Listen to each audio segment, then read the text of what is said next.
Hey everybody, coming back again with another build. This time it's season 1 and we're doing the Barbarian. For this season I think because of the Barber, Wrathful Heart, the Whirlwind, Barbarian is probably one of the best end game speed farming Barbarian builds that there is. It's super fun, spin to win. With the changes to Berserk Ripping you're getting plenty of bleed procs. So let's take a look at the build. In my two one-handed weapon slots, I've gone for a mace and a short sword. On the mace I have Edge Master's aspect. I really like this on this build because I find that Fury is pretty topped up most of the time. For stats, I'm trying to get as much vulnerable damage, critical strike damage. On the sword I've gone for basic attack speed aspect. On my two-handed slashing weapon I've gone for two-handed axe, and I've put Berserk Ripping on this weapon. Again, vulnerable damage, critical strike plus stats. I got a pretty good roll here for damage to bleeding as well. And then my two-handed bludgeoning, I've gone for aspect of the Dire Whirlwind.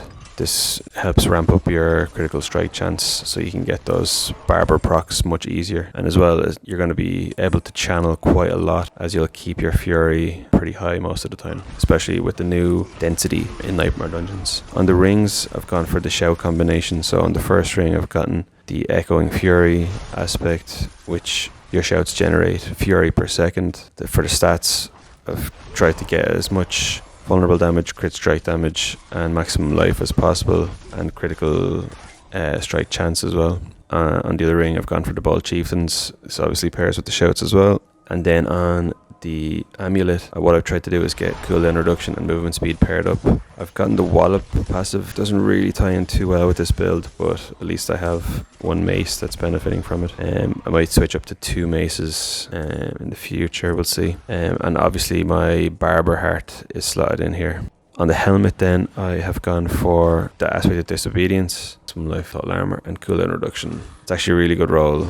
That was kind of the standard I was looking for. Defensive stats after that. On the chest plate then, I've gone for the aspect of relentless berserkers. So this is just your lucky hits are extending the duration of your berserking, which is perfect because the berserking and berserk ripping tie perfectly together. On the gauntlets then, I've gone for ranks to whirlwind, critical strike chance. Attack speed is not really something we're benefiting from here, but the rest of the rolls were pretty good. The aspect is the aspect of audacity. It's one of the new seasonal aspects.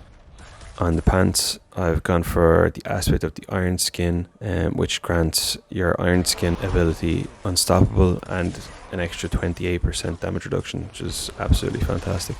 On the boots, I've tried to get as much movement speed as possible. After that, been looking for Berserk duration, Fury cost reduction. The fourth stat, I would have liked maybe all stats or some other stats, but damage reduction while injured is fine. On my armor pieces, I've gone for all rubies, and on my weapons, I've gone for all emeralds for the extra critical strike damage to vulnerable enemies. For the expertise, I'm using the two-handed axe expertise for the increased damage to vulnerable enemies. And because I use one-handed mace and one-handed sword, you're getting some bonuses then.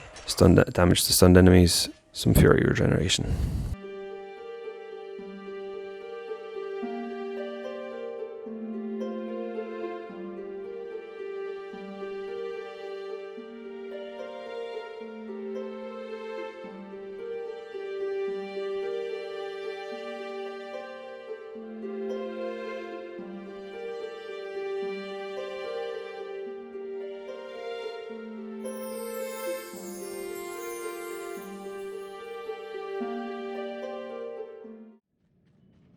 In this second setup, I've changed Unbridled Rage to Gushing Wounds. I find that with this setup, you're still doing really significant damage, and it's actually helping your bleed procs combining with Berserk Ripping and the Barber Wrathful Heart. But as well, your Fury management is increased tenfold. It feels like you never run out of Fury. You could nearly channel Whirlwind throughout an entire Nightmare Dungeon without running out. Two other changes I made were I just took some points away from Warcry, because I was getting so many from the pants anyway, and put them into hamstring and cut to the bone just for extra damage to vulnerable, because we're getting so much bleed going off in this build.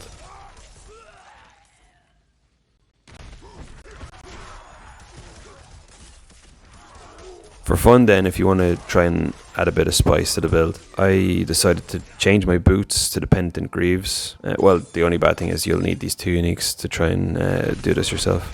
Penitent Greaves and the Azure Rat unique sword. Penitent Greaves leave behind a trail of frost that chills enemies, and then you deal extra damage to those chilled enemies. And Azure Rat has a lucky hit chance for your core skills to freeze enemies for 3 seconds.